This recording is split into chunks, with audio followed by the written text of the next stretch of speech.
The shadow অডিওগ্রাম চ্যানেলে সকল শ্রোতা বন্ধুদের স্বাগত। আজকে আমি সুবোধ ঘোষের লেখা একটি গল্প বারবধূ এটি পাঠ করব। গল্পটি সম্পূর্ণরূপে প্রাপ্তবয়স্কদের জন্য। গল্পটি ভালো না লাগলে দয়া করে এড়িয়ে যাবেন, আর গল্পটি ভালো লাগলে অতি অবশ্যই আমাদের চ্যানেল দ্য শ্যাডো অডিওগ্রামকে সাবস্ক্রাইব করে আমাদের পাশে থাকবেন। তাহলে শুরু হচ্ছে আজকে আমাদের গল্প বারবধূ।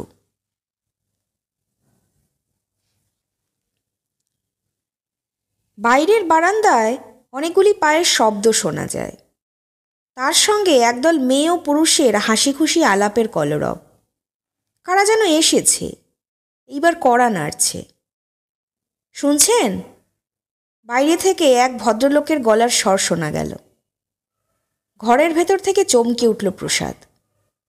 চেয়ারটা ছেড়ে চকিতে উঠে দাঁড়াল। ঘরের অবস্থা যেমন অসম্বৃত, তার বুদ্ধিও তখনকার মতো তেমনি অপ্রস্তুত। ফাঁপড়ে পড়ল প্রসাদ। চাপা গলায় আস্তে আস্তে বলল, যা ভয় করেছিলাম শেষে তাই হলো লতা। শিগগিরই ওঠো। লতা বিরক্ত হয়ে মুখ ফিরিয়ে বলে, আমাকে নিচে ভোগাও কেন? আমি ওসবের কি ধারধারি? তাকিয়ার ওপর এলিয়ে শুয়ে তেমনি নিবিষ্ট মনে সিগারেট খেতে থাকে লতা। পাশে টেবিলের ওপর একটা বিয়ারের বোতল আর চাবি। তখনও ছিপি খোলা হয়নি। একটা রেশমি শাড়ি এলোমেলোভাবে লতার কোমরে জড়ানো। সন্ধ্যা প্রদীপের আলোতে সবেমাত্র বৈঠক তখন বসেছে। অন্যায় করছো লতা, ওঠো লক্ষ্মীটি, তাড়াতাড়ি ঘরটা গুছিয়ে ফেলো। এতে শুধু আমারই মান বাঁচবে তা নয়, তোমারও। একটু ভদ্রতা রক্ষা করে চলতে দোষ কি? ওঠো, কিছুক্ষণের জন্য একটু কষ্ট করো। ওরা অনেকক্ষণ বাইরে দাঁড়িয়ে আছে। লতা উঠল। প্রসাদ তাড়াতাড়ি বিয়ারের বোতলটা আলমারিতে তুলে বন্ধ করল। ঘরের দেওয়ালে টাঙানো দুটো বড় বড় ছবি নামিয়ে খাটের তলায় লুকিয়ে রাখল। যত দূর সম্ভব ঘরের মূর্তিটাকে দু চোখ দিয়ে পরীক্ষা করে দেখল প্রসাদ। কোথাও কোনো অপরুচির ইঙ্গিত সব সতর্কতাকে ফাঁকি দিয়ে যদি বা লুকিয়ে থাকে। হ্যাঁ, ওই পর্দাটা, জরির কাজ করা একজোড়া বিলিতি নগ্নিকা বাতাসের দোলায় কুৎসিতভাবে ঢলাঢলি করছিল তখনও। প্রসাদ পর্দাটাকে এক থাবা দিয়ে ধরে কুঁচকে পাকিয়ে খাটের তলায় ছুঁড়ে দিল। প্রসাদ বলল, এইবার তুমি একটু তাড়াতাড়ি। লতা বলল, না, আর পারি না। তোমার ভদ্দরপনার ভরং রাখতে গিয়েই যাই, বাইরের লোকের কাছে ঢং দেখাতে পারবো না। সারাটা দিন তো তোমার মানের ভয়ে চাকর বাকরদের সামনে একটু জোরে হাসতে কাশতেও পারি না। এতই যদি পারি তবে তোমার কাছে বাধা থাকবো কেন? থিয়েটারে খাটলে 2-10 টাকা হতো। প্রসাদ যত ব্যস্ত হয়ে ওঠে, লতার উৎসাহ যেন ততই এক নির্বিকার হৃদয়হীনতায় শ্লথ হয়ে পড়ে থাকে। প্রসাদ অসহায়ের মতো দাঁড়িয়ে থাকে। তার মুখের চেহারাটা যেন বলছে, জোর করছি না, দয়া করে উদ্ধার করো। ফিক করে হেসে ফেলে লতা। প্রসাদের থুতনিটা নেড়ে দিয়ে বলে, ডুডু খাবে খোকা? ভদ্রলোকের ভয়ে বুক দুত্তুর করে। মেয়ে মানুষ রাখার শখ কেন তবে? শ্যামও রাখি, কুলও রাখি, দুই একসঙ্গে হয় না। লতা একটা তোয়ালে আর একটা শাড়ি আলনা থেকে তুলে নিয়ে স্নানের ঘরে চলে যায়। প্রসাদের বুক থেকে বন্ধ নিঃশ্বাসটা মুক্তি পায়। তারপর ধীরে ধীরে এগিয়ে যায় বাইরের ঘরের দরজাটা খুলে দিতে। জনাচারেক প্রৌঢ় বৃদ্ধ ও যুবক, 6-7টি প্রৌঢ়া ও তরুণী, আর গোটা 10 ছোট ছোট ছেলে মেয়ে মুহূর্তের মধ্যে হুড়মুড় করে ঘরের ভেতর ঢুকে পড়ে। হিল তোলা জুতো আর স্যান্ডেলের শব্দ, একপাল ছেলের উলম্ফ হুটোপুটি, শাড়ি আর আঁচলের খসখস ফিসফাস শব্দ, চুড়ির নিক্কণ, পাউডার ও এসেন্সের একটা সুবাসিত ঝড়, তার সঙ্গে বৃদ্ধ ও প্রৌঢ়দের চুরুটের ধোয়া আর হাতছড়ির ঠুকঠাক। বাইরের পৃথিবী থেকে একটা প্রীতি ও সজ্জনতার উচ্ছ্বাস যেন প্রসাদের ঘরের দরজা খোলা পেয়ে ভেতরে এসে ছড়িয়ে পড়েছে। প্রসাদ হাসি মুখে নমস্কার জানায়। আসুন। বেশ লোক এরা, ব্যবহারে কোনো জড়তা নেই, কেতাদুরস্তি ভদ্র আনার বালাই নেই, অপরিচয় সংকোচ নেই। বৃদ্ধ রাখালবাবু গা থেকে আলোয়ানের স্তূপ নামিয়ে প্রসাদের খাটের ওপরেই তাকিয়ে টেনে বসে পড়লেন।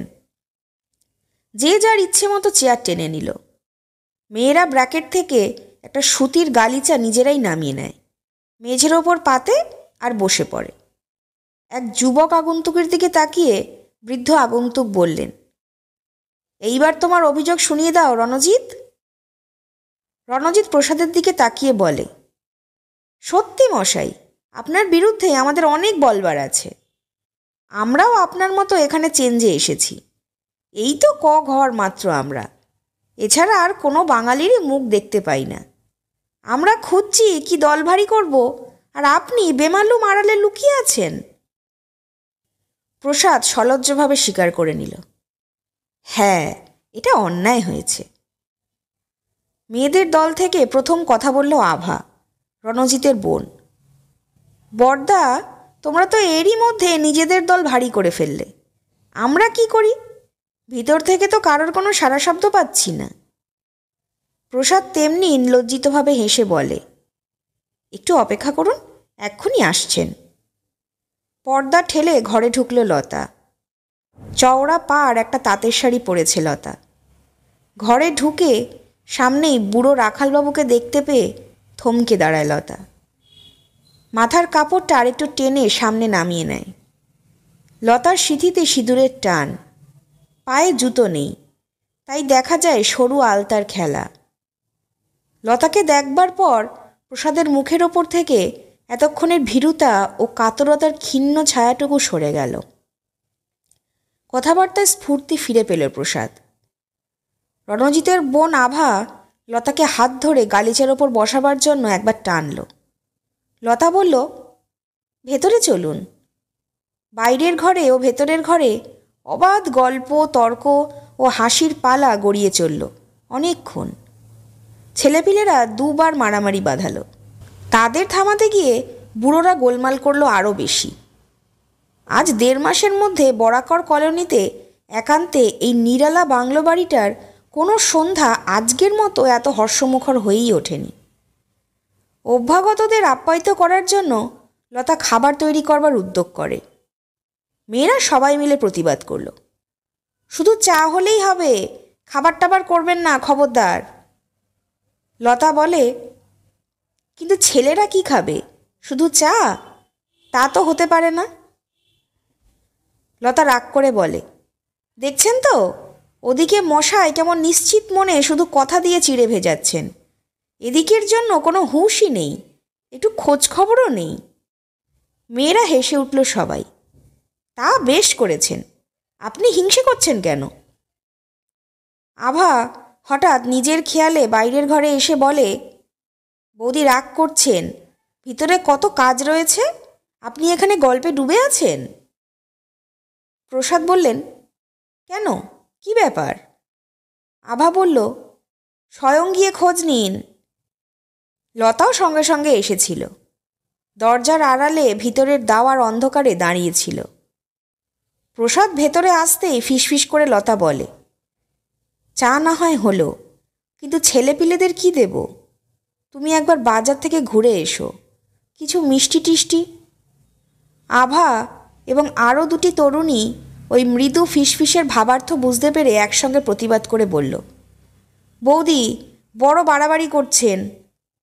প্রসাদ বলে, বিস্কুটের টিনটা খুললে হয় না, নইলে বাজার যেতে হবে। লতা বলে, তাই তো, মনেই ছিল না, যাক, ওতেই হবে। বিস্কুটের টিন শূন্য করে দিল ছেলের দল। মেলামেশার পালা ক্ষান্ত হলো রাত্রি 10টায়। তার আগে প্রসাদকে গাইতে হলো গান। ঘরের কোণে শালুর খুলে ঢাকা এসরাজটা গুণী প্রসাদের পরিচয় প্রকাশ করে দিয়েছিল। রাখালবাবু আলোয়ানটা তুলে নিয়ে গায়ে জড়ালেন আবার। রাখালবাবুর স্ত্রী, মেয়েরা একে মাসিমা বলে ডাকছিল। পায়ের মোজাটা টেনে টুনে ঠিক করলেন। তার ফোলা ফোলা পা দুটোতে বেরি বেরি নিদর্শন স্পষ্ট। তারকবাবু নতুন চুরুট ধরিয়ে হাতছড়িটা আবার ঠুকলেন। আভা ছাড়া সঙ্গের আর 3টি মেয়েই হলো তার ভাগ্নি, ভাইঝি আর শ্যালিকা। ছেলেপিলেদের মধ্যে 4 জন হলো রাখালবাবুর নাতি, বাকি সবকটি হরিশবাবুর। হরিশ দম্পতি আজ অনুপস্থিত। তারা বাতের প্রকোপে এখন শয্যা আশ্রয় করে আছেন। রাখালবাবু বললেন, তাহলে এইবার তোমায় মুক্তি দেব প্রসাদবাবু। রাত অনেক হলো, আমরা এবার উঠি। বিদায় প্রসঙ্গে আর একবার আলাপবার্তার কলগুঞ্জন মুখর হয়ে উঠল। প্রসাদ ফটক পর্যন্ত লণ্ঠন হাতে এগিয়ে এলো। লতার সিঁড়ির ওপর দাঁড়িয়ে রইল ছায়ার মতো। চলে গেল আগন্তুকের দল। বাঁচা গেল। বিয়ারের বোতলটা আবার টেবিলের ওপর নামালো প্রসাদ। শরীরটা যেন ক্লান্ত হয়ে পড়েছিল লতার, তাই বিছানার ওপর একটা বালিশ আঁকড়ে চুপ করে শুয়ে রইল। কিন্তু প্রসাদের গলার স্বরে স্ফূর্তি চড়ে উঠেছে। এ কি, উঠে বসো লতা, এই সময় বেরসিকতা করো না মাইরি। লতা কোনো সাড়া না দিয়ে তেমনি নিঝুম হয়ে থাকে। প্রসাদ হাত ধরে টানাটানি করতেই উঠে বসে আর রুক্ষস্বরে বলে, যখন তখন অসভ্যতা করো না। প্রসাদ বলে, বেশ বেশ, করব না। যাও, এবার চটপট এই আলতা ফালতা সাজ সং বদলে এসো। এক পাত্র চড়িয়ে নিয়ে বসা যাক জুত করে। লতা বলল, এরকম ক্যাংলাপোনা করছো কেন? কিছু ফুরিয়ে যাচ্ছে না। পাশের ঘরে লতা চলে গেল। তাঁতের শাড়ি ছাড়ল, আলতা সিঁদুর মুছে ফেলল। আকস্মিক একটি সন্ধ্যার কপট বধূবৃত্তির নিমক ঘুচিয়ে পায়জামা পরে আর চটি পায়ে দিয়ে এসে আবার ঘরে ঢুকল। প্রসাদ খুশিতে আটখানা হয়ে গেল। বাহ, সত্যিই তোমাকে ফাইন মানিয়েছে এইবার। লতার কানে যেন কথাটা গেল না। ধীরে সুস্থে একটা সিগারেট তুলে নিয়ে জানলার কাছে গিয়ে দাঁড়ালো লতা। দূরে বরাকরের পুলের ওপর একটা আলোর শাড়ি মিটমিট করছে, আর কিছুই দেখা যায় না। নিকটেই একটা নামহীন ফুলের গাছতলা থেকে স্তূপীকৃত বাসি ফুলের পঁচাটে গন্ধ বাতাসে ভেসে আসে। লম্বা লম্বা টান দিয়েই সিগারেটের ধোঁয়া মুখে ভরে নেয়, আস্তে আস্তে ছাড়ে। কিছুক্ষণ পরে প্রসাদের যেন চমক ভাঙল। দ্বিতীয় বিয়ারের বোতলটা শেষ হয়েছে। লতা তখনও জানলার কাছেই দাঁড়িয়ে। প্রসাদ ঘাড় ফিরিয়ে একবার তাকায়, তারপর বিড়বিড় করে বলে, স্বর জড়িয়ে যায়, বেশ বেশ, ওইখানেই দাঁড়িয়ে থাকো। দূরের বন্ধু দূরেতে রহো। কিন্তু তুমি বাবা পাকা খেলোয়াড়। এতগুলি ভদ্র নরনারীকে দিনের তারা দেখিয়ে দিলে বাবা। তবু থ্যাংক ইউ ভেরি মাচ, আমার মান বাঁচিয়েছ। তোমাকে বকশিস দেব। আসছে বছর কাশ্মীর। কিন্তু কিন্তু তুমি আমাকে এইমাত্র অসভ্য বলেছ। ইউ ভ্রষ্টা মুড়িওয়ালির বাচ্চি, আমি তোমাকে জুতিয়ে। টেবিলটা ঠেলা মেরে উল্টে দিয়ে সরসে দাঁত ঘষে প্রসাদ একটা হুমকি দিয়ে উঠে দাঁড়ায়। লতা শান্ত ও সহজ, অথচ দৃঢ়স্বরে বলে, হঠাৎ এত মেজাজ জেগে উঠল কেন? বসো বলছি। প্রসাদের মেজাজ কুলকাঠের আগুনের মতো, তবু যেন থেকে থেকে সশব্দে ছিটকে পড়তে থাকে। লতা খুব ভালো করেই এই রোগের ওষুধ জানে। এখনই প্রসাদের কোলের ওপর পা দুটো চড়িয়ে দিয়ে যদি একটু ফষ্টি করা যায়, অথবা দুটো খেউর গেয়ে ওঠে, তবে ওই মেজাজের আগুন ঠান্ডা ছাই হয়ে যেতে কতক্ষণ। প্রসাদ লতার মুখের দিকে তাকিয়ে বড় বড় চোখ করে, একটা দীপ্ত ভঙ্গি নিয়ে বলে, যেমন রেখেছি তেমনি থাকবি। লতা বলে, বলছি তো, তাই থাকব। প্রসাদ বলে, তবে এত পোজ করছো কেন? তুমি তো বাঁধা মেয়ে মানুষ মাত্র। লতা বলল, তা তো জানি। প্রসাদ বলল, তুমি আমার চাকরানি হবার যোগ্য নও। হঠাৎ যেন আগুনের ঝাপটা লেগে লতা ছটফট করে উঠল। এতক্ষণ প্রসাদের বকাবকিতে নেশারে মানুষের মূঢ়তা মনে করে চুপ করেছিল লতা, কিন্তু এই কথাগুলির ভিতর দিয়ে একটা যেন অতি সূক্ষ্ম সত্যের ইঙ্গিত ঝিলিক দিয়ে উঠেছে। প্রসাদের কাছে এগিয়ে গিয়ে চেয়ারের হাতলটা ধরে তার মুখের ওপর কঠোরভাবে তাকিয়ে রইল লতা। কিন্তু লতার ক্ষোভ শুধু ফনা তুলে দাঁড়ালো মাত্র, ছোবল আর পড়ল না। তোমার কাছে বাধা পড়ে থাকতে কোনো গরজ নেই গো আমার, আমি কালই চলে যাব তারকেশ্বরে। লতা সরে এসে আস্তে আস্তে পাশের ঘরে গিয়ে দরজার খিল এঁটে দিল। অনেক রাত্রে এক টানা স্তব্ধতার পর লতার ঘরের কড়া বেজে উঠল আবার। নেশা কেটে যাওয়ার পর প্রসাদের মনের অবসাদের মধ্যে সেই ভালো মানুষই ভীরুতা যেন আবার সতর্ক হয়ে উঠেছে। লতাকে সে ভালো করেই চেনে, এসব মানুষকে চটিয়ে লাভ নেই। জীবনের চোরা ঘরে ওর পাপের সঙ্গে চুক্তি করেই চলে। বাইরের আঙিনা যেখানে আত্মীয়তার মেলা, সেটা ওদের কাছে বিদেশের মতো দুর্বোধ্য।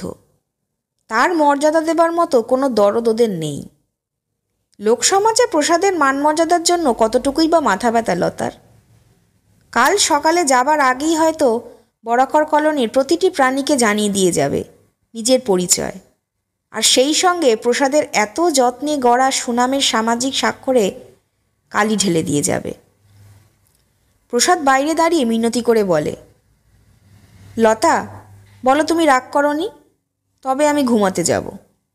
তুমি আমাকে ছেড়ে যেতে পারবে না, বলো, তা না হলে এখান থেকে নড়ব না। প্রসাদ বারবার কড়া নাড়তে থাকে।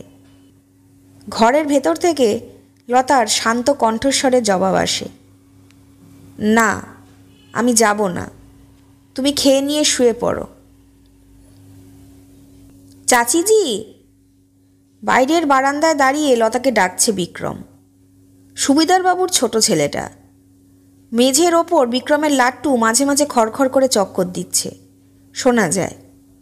ঘুম ভাঙতেই প্রসাদ বুঝল ভোর হয়ে গেছে। কদিন থেকেই রোজ প্রত্যুষে ছেলেটা আসে, লতার সঙ্গে চা পাউরুটি খায়। তারপর কিছুক্ষণ পেঁপে গাছটার নিচে মাটি দিয়ে একটা কেল্লা তৈরি করে। পেঁপে ডাঁটা তোপ দিয়ে শেষে কেল্লাটাকে গুঁড়িয়ে দিয়ে বাড়ি চলে যায়। ভাঙা স্বপ্নের মতো গত রাত্রিরের ঘটনাটা যেন জাগ্রত চেতনায় আবার জোড়া লেগে সমস্ত ইতিহাসটা স্পষ্ট হয়ে উঠেছে প্রসাদের কাছে। বিছানায় শুয়ে শুয়ে প্রসাদ বুঝতে পেরেছে পাশের ঘরে লতা জেগে উঠেছে, কাপড় চোপড় ছাড়ছে। এইবার বাইরের ঘরের খিল খুলছে লতা। বারান্দায় গিয়ে দাঁড়িয়েছে। শোনা যায় লতা বলছে, এসো বিক্রম। বিক্রম যেন অনুযোগ করেই বলে, কিতনা নীন জাতি হো চাচিজি। প্রসাদ শুয়ে শুয়েই সব অনুমান করে নিতে পারছিল। মহাবীর চাকরটা বোধহয় এসে গেছে।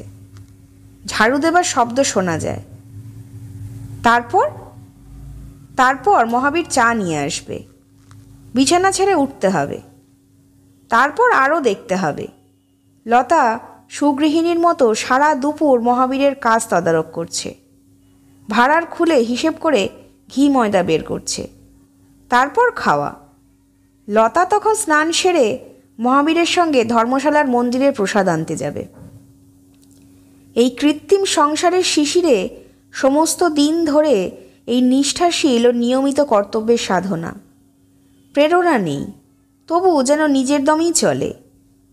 প্রসাদের মনও যেন ক্লিষ্ট যাত্রীর মতো এই খাপছাড়া মুহূর্তগুলি চাকার ওপর দিয়ে ধৈর্য ধরে গড়িয়ে চলে, যতক্ষণ না সন্ধে হয়, গন্তব্য এসে পৌঁছয়। তখনই শুধু লতাকে কাছে পাওয়া যায় আর চিনতে পারা যায়। তার আগে এতক্ষণ সে বাংলো বাড়ির হাওয়া থেকে যেন উবে যায়। বিক্রম চলে যায় এবং যেতে না যেতেই হয়তো লালাবাবুর স্ত্রী এসে বিশ্ব সংসারের কাহিনী নিয়ে বসেন। লালাবাবুর জামাইটির চাকরি নেই, মেয়েটা দুঃখে আছে। কাহিনী শুনে লতার মুখ ম্লান হয়ে যায়। দেখলে মনে হয় দুঃখটা যেন লতার মনে বেশি বড় বাজছে। সমস্ত ঘটনাগুলি প্রসাদের কাছে আজ কেমন যেন গর্হিত মনে হয়। এত বড় একটা ফাঁকি সত্যের স্বাদ সেজে থাকবে? আলো অন্ধকারের তফাৎটুকুও যে মিথ্যে হয়ে যায় তবে। রাখালবাবুর বেয়ারা একটা চিঠি নিয়ে এলো। প্রসাদবাবু, লতাকে আজ বিকেলে একবার পাঠিয়ে দিও। আজ রাত্রে এখানেই দুটো ডাল ভাত খেয়ে ফিরবে। ইতি, মেসোমশাই। চিঠি পড়ে অপ্রসন্ন হয় প্রসাদ। দুশ্চিন্তার জাল আরও জটিল হয়ে ওঠে। কেমন যেন ভয়ও করে এবং কি করবে ভেবে পায় না। ঘরের পর্দা সরিয়ে দিয়ে দেখতে পায় বারান্দায় বসে মশলা বাটছে লতা। আজকের সকালে লতার মনটাও কেমন অস্বস্তিতে ভরে আছে। মাঝে মাঝে অকারণে ভয়ও করছে। কিসের জন্য এবং কেন লতা ঠিক বুঝেই উঠতে পারছে না। এরকম কোনো দিন হয়নি, নইলে তাকে গালাগালি দিয়ে সরে যাবে এমন কোনো জমিদারের বেটা আজও সে দেখেনি। কিন্তু নিজের মনের দিক থেকেই লতা আশ্চর্য হয়ে যায়। কাল রাত্রির ঘটনা নিয়ে একটা ঝগড়া বিতণ্ডা করার মতো উৎসাহ সেখানে আর যেন নেই। লতার বুঝতে দেরি হয় না, এটা ভয় নয়, দুর্বলতা। কিন্তু দুর্বলতাই বা কেন?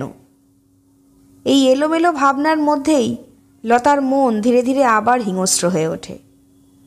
তাড়িয়ে দেবে? দিক না, তাতে ক্ষতি কি? সেই মারোয়ারি বেনিয়াটা এখনও আছে, তু তু করে ডাকলেই চলে আসবে।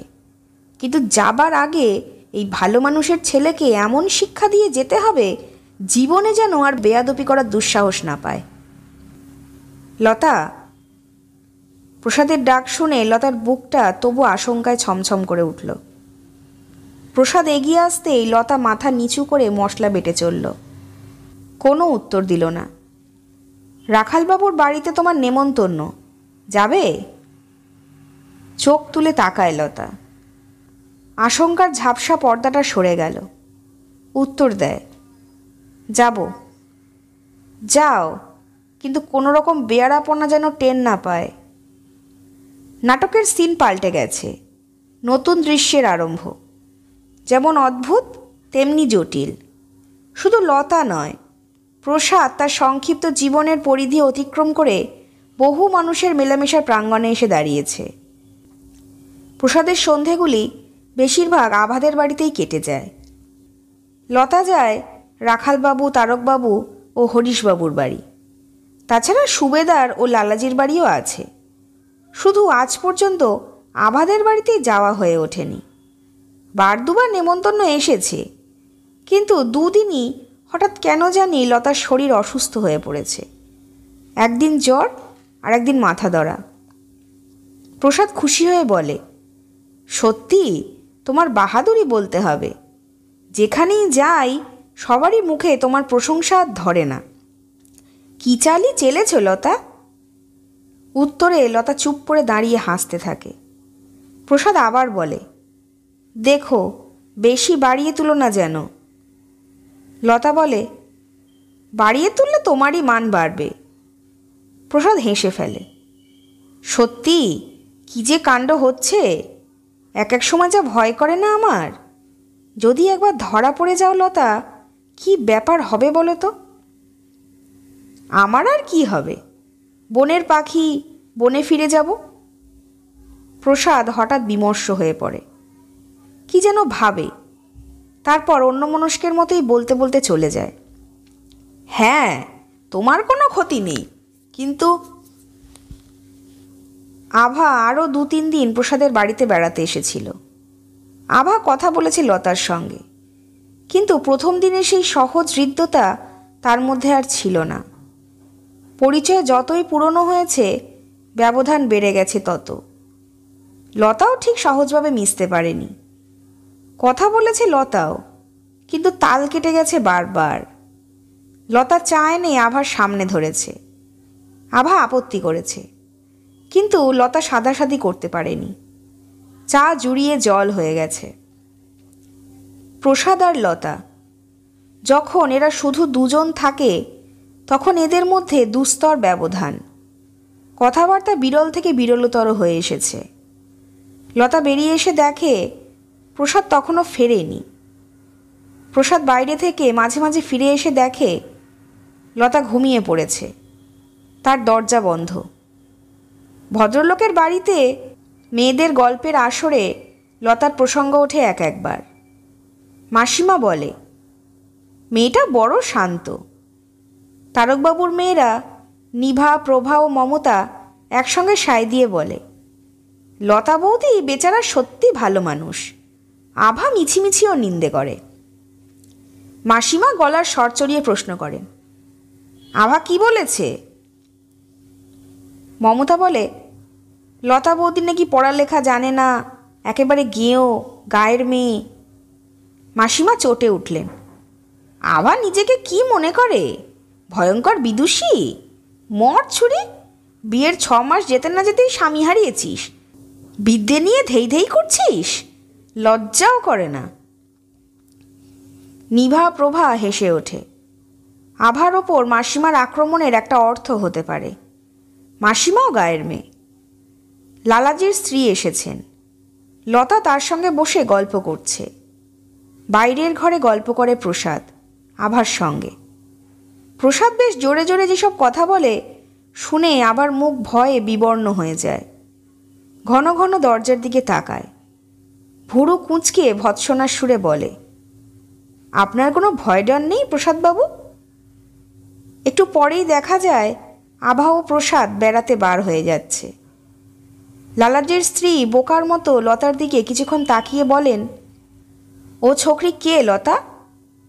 ওর চালচলন ভালো বলে মনে হচ্ছে না, তুমি একটু কড়া হও লতা। লতা বলে, আমি ঠিক থাকলে সব ঠিক থাকবে, আমার স্বামীও ঠিক থাকবে, কেউ কেড়ে নিতে পারবে না। লালাজির স্ত্রী বলেন, তা বটে। কিন্তু লতার নিজের কথার প্রতিধ্বনি তার অন্তরের ভেতর প্রচণ্ড বিদ্রূপের মতো বেজে ওঠে। হেসে ফেলে লতা। প্রভার স্বামী এসেছে প্রভাকে নিয়ে যেতে। তারকবাবুর বাড়ি, তাই আজ লতা ও প্রসাদের নেমন্তন্ন ছিল। সব মেয়েদের মতো লতাও জামাইয়ের সঙ্গে গান, গল্প, ঠাট্টা নিয়ে আড্ডা জমিয়ে বসল। বিদায় নেবার সময় প্রসাদ দেখতে পায় প্রভার স্বামী লতার পা ছুঁয়ে প্রণাম করছে। প্রসাদের সারা মনটা যেন অপঘাতে ছিঁড়ে পড়তে থাকে। পথে আস্তে আস্তে লতাকে গম্ভীরভাবে প্রসাদ বলে, সত্যি বড্ড বাড়াবাড়ি হচ্ছে। লতা উত্তর দেয় না। প্রসাদ বলে, এই পাপ আমার লাগছে, তোমার কিচ্ছু হবে না। প্রসাদের কথা বিশ্বাস করতে পারলে খুশি হতে পারত লতা। সব পাপ প্রসাদের জীবনের অভিশাপ বড় করে তুলুক, লতা তাহলে নিশ্চিন্ত হয়ে যায়। কিন্তু এতটা সৌভাগ্য বিশ্বাস হয় না লতার। তাই লতার বুকের ভিতরটাও সংশয়ে শিউরে উঠতে থাকে। প্রসাদের অনুমান সত্য হলে আশ্বস্ত হওয়া যেত, কিন্তু সত্যি কি তাই? নিরীহ নির্দোষ মানুষের হৃদয়ের প্রীতিকে এত বড় ফাঁকি দেওয়া পাপ বই কি? সে পাপের ভাগে কি সে নিজেও নয়? কিন্তু কোন স্বার্থের খাতিরে? প্রসাদের মানের জন্য? লতা মনে মনে নিজেকে ধিক্কার দিয়েও হেসে ওঠে। আরও বেশি করে হাসি পায় প্রসাদের ভাগ্য বিপাক দেখে। ঘরে ফিরে প্রসাদ আবার কথা বলে। কথার খাপছাড়া ভঙ্গিতে বোঝা যায় অনেক কিছু সে বলতে চায়, কিন্তু বলতে পারছে না, সেই সাহস তার নেই। প্রসাদ বলে, আজকাল দেখছি ঘরের ভিতরেও তুমি বড় শুদ্ধাচার চালাচ্ছ। এখানে তো কেউ তোমাকে দেখতে আসে না, এখানে কেন কোণে বউটি সেজে থাকো তবে? লতা বলে, কই, তুমি তো আজকাল আমাকে কাছে ডাকো না। প্রসাদ বলে, আমি না ডাকলেই বা তোমার তাতে কি আসে যায়? দরকার থাকলেই ডাকবো, কিন্তু তুমি সিগারেট ছেড়ে দিলে কেন? তুমি যেমন ছিলে তেমনি থাকবে, তোমার এত কষ্ট করার দরকার নেই। লতা বলে, তোমাকে কোনো উপদেশ দিতে হবে না, যেমন ইচ্ছে তেমনি থাকব। লতার এই উদ্ধত উক্তি প্রসাদকে অপমান করল ঠিকই, কিন্তু তার বিভ্রান্ত ও অসহায় চিত্তের অলিগলি ছুঁড়ে সে এমন কোনো মুক্ত আশ্রয় পেল না যেখানে এসে লতাকে উপেক্ষা করা যায়। তার সম্ভ্রমভীরু মনুষ্যত্বের চাবিকাঠিটা যেন লতা হাত করে ফেলেছে। লতা সত্যিই বেপরোয়া হয়ে গেছে। আভার কথা মনে পড়লে হেসে ফেলল। তার একটা মেকি আধুলি চুরি করে আভার যদি কিছু লাভ হয় হোক, তার তো কিছুই হারাচ্ছে না। কেউ তার কিচ্ছু কেড়ে নিতে পারবে না, এমনকি প্রসাদেরও সেই ক্ষমতা নেই। লতার নামের দাবি সবার স্বীকৃতির জোরে সব বাধা ছাপিয়ে গেছে। এমনি করেই যদি দিন যায়, যাক না। বাহির যার এত বিচিত্র, অন্তর শূন্য থাকলে ক্ষতি কি? লতার দিনগুলি এই আশ্বাসে ভরে উঠছিল। চোরাবালির ওপর কত বড় দালান তোলা যায়, প্রসাদ ও লতার সংসার তার প্রমাণ। আভার জ্বরের খবর শুনে প্রসাদ সেই যে সকালবেলা বের হয়েছিল, ফিরে এলো এই সন্ধ্যায়। আভার জ্বরের সঙ্গে হিস্টিরিয়ার মতো আর একটা উপসর্গ দেখা দিয়েছে, শুধু অকারণ কান্না। রণজিৎ বলেছে আভার জ্বর আগেও হয়েছে, কিন্তু এসব উপসর্গ কখনো ছিল না। লতাও সবেমাত্র বেরিয়ে ফিরেছে। প্রসাদ ঘরের ভিতর চিন্তিতভাবে পায়চারি করে ঘুরে বেড়াতে থাকে। একটা কৌতুক যেন বিভীষিকা হয়ে চারিদিক থেকে তাকে চেপে ধরেছে।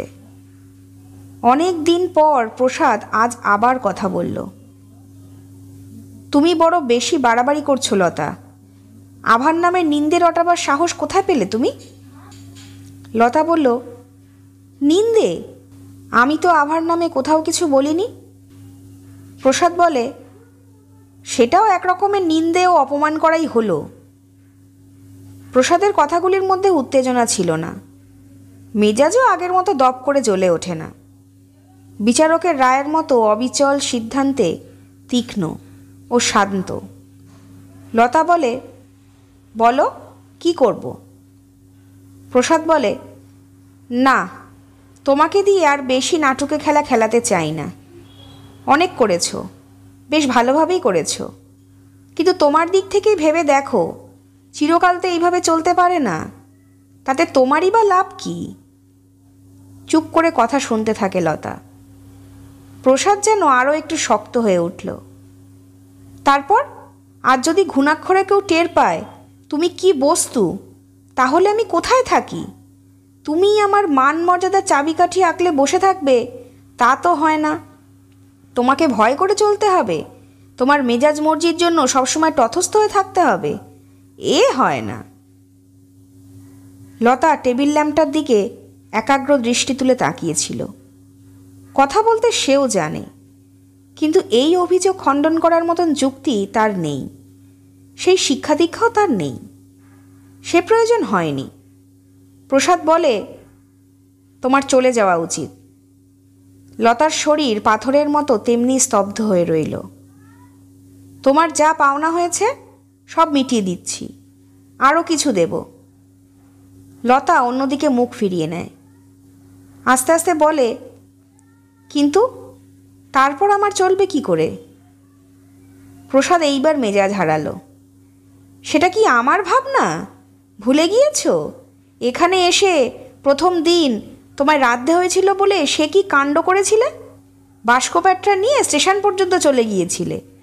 কত সাধ্যে হয়েছিল মনে আছে? তোমার মতো একটা। প্রসাদের কথার মধ্যে এক তিল মিথ্যে নেই, প্রতিবাদের কোনো অবকাশ নেই।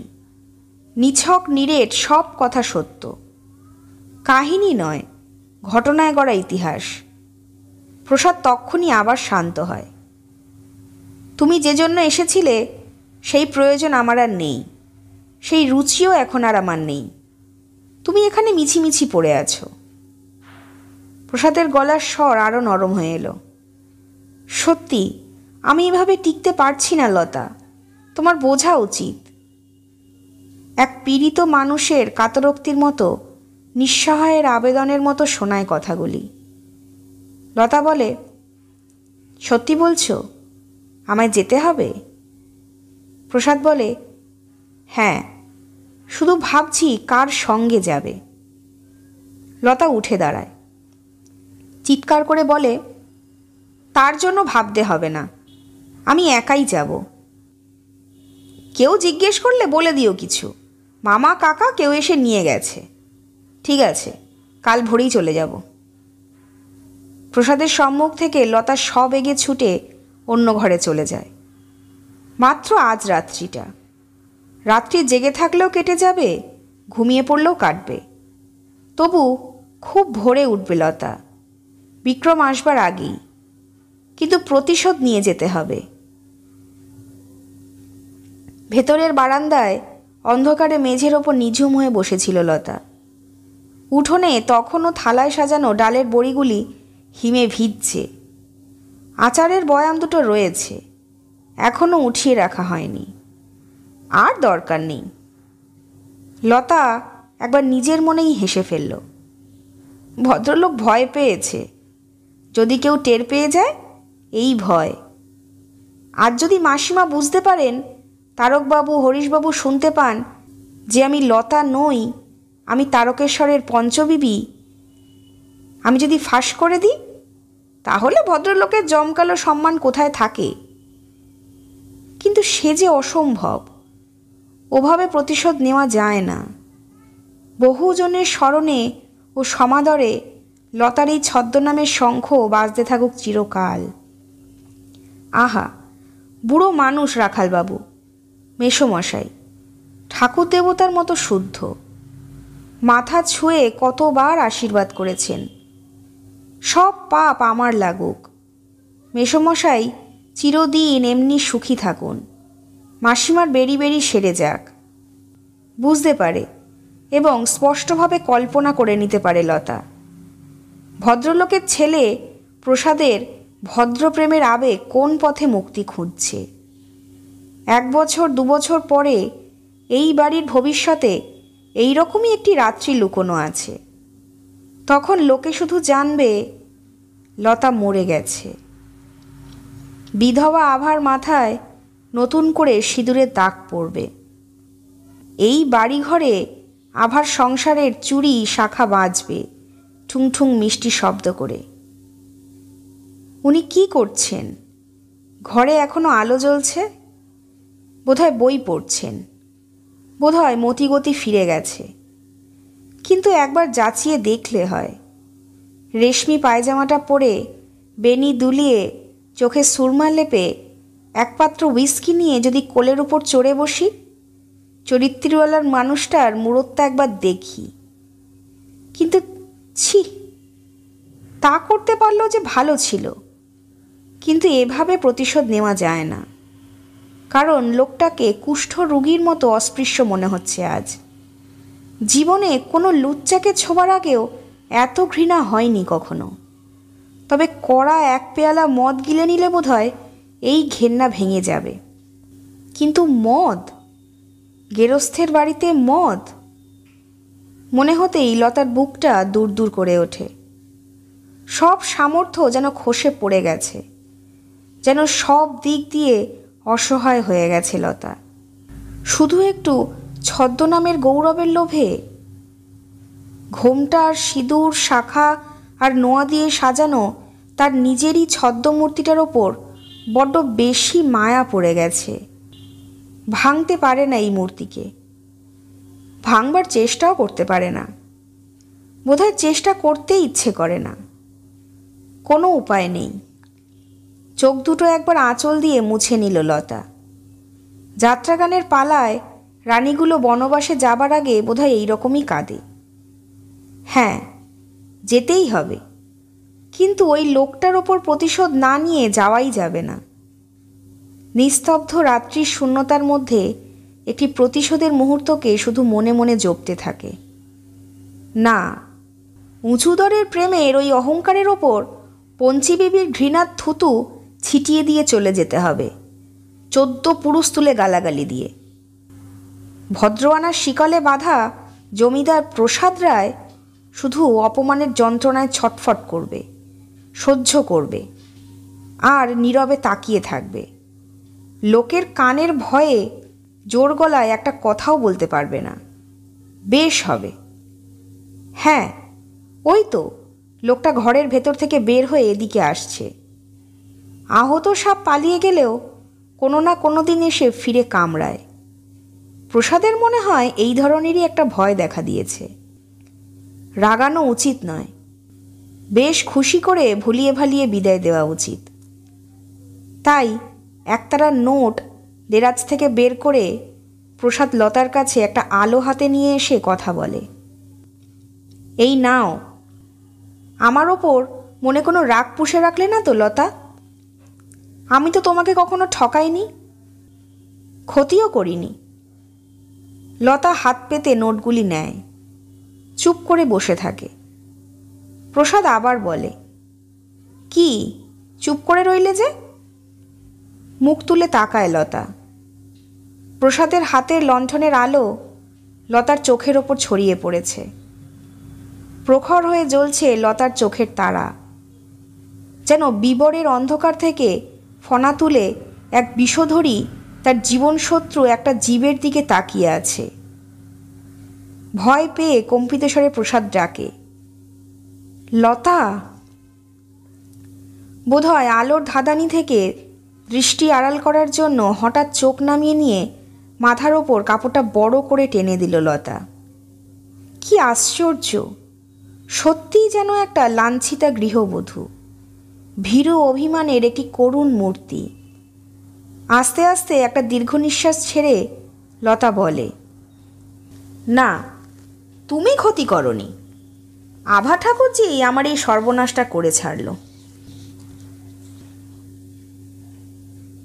শুনছিলেন সুবোধ ঘোষের লেখা গল্প বারবধূ। গল্পটি ভালো লাগলে অতি অবশ্যই আমাদের চ্যানেল দ্য শ্যাডো অডিওগ্রামকে সাবস্ক্রাইব করে আমাদের পাশে থাকবেন। আপনাদের জানা কোনো গল্প বা অভিজ্ঞতার কথা ডেসক্রিপশন বক্সে থাকা মেল আইডিতে পাঠাতে পারেন। আমরা সেই গল্প পাঠ করব আমাদের চ্যানেলে। সুস্থ থাকবেন, ভালো থাকবেন। নমস্কার।